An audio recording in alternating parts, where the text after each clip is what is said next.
Hi friends, అందరూ అనుకున్నట్టుగా monkey pox కోతుల ద్వారా వ్యాపిస్తుందని అనుకుంటున్నారు. కానీ అది 100% అబద్ధం. అబద్ధమైతే మరి మంకీ పాక్స్ ఎందుకు పెట్టారని తెలుసుకోవాలనుందా?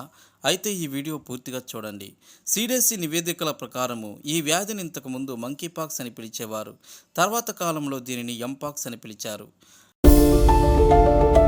మంకీ పాక్స్ అనే వ్యాధి 1958 సంవత్సరంలో కనుగొన్నారు. ఇది కోతులలో ఉన్నట్టు గుర్తించారు. ఈ వైరస్ ఆఫ్రికన్ క్షీరదాలైన ఎలుకలు, ఉడుతలు వంటి జీవులు ఈ వైరస్కు నిలయంగా ఉన్నాయని శాస్త్రవేత్తలు పేర్కొంటున్నారు. వీటి ద్వారా ఇన్ఫెక్షన్ వ్యాపిస్తుంది. మొట్టమొదటి కేసు 1970లో నమోదైంది. 2020 సంవత్సరంలో ప్రపంచవ్యాప్తంగా ఇది వ్యాపించింది.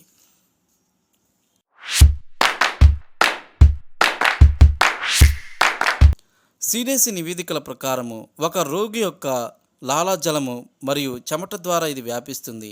గర్భిణీ స్త్రీకి మంకీ పాక్స్ ఉన్నట్లయితే బిడ్డకు కూడా ఆటోమేటిక్గా వస్తుంది.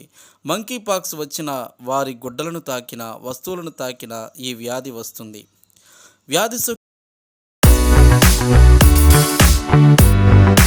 వ్యాధి సోకిన తర్వాత బయటకు కనిపించడానికి 1 నుండి 4 రోజుల సమయం పడుతుంది. మంకీ పాక్స్ వచ్చిన తర్వాత మొట్టమొదటగా తలనొప్పి, జ్వరము, కండరాల నొప్పి, విపరీతమైన చలి వస్తుంది. ఒకవేళ మంకీ పాక్స్ అధికముగా సంభవించినట్లయితే గాలి పీల్చుకోవడం ఇబ్బందిగా ఉంటుంది, గొంతు వాస్తుంది, గుండె నొప్పులు కూడా వచ్చే ప్రమాదమని నిపుణులు చెబుతున్నారు.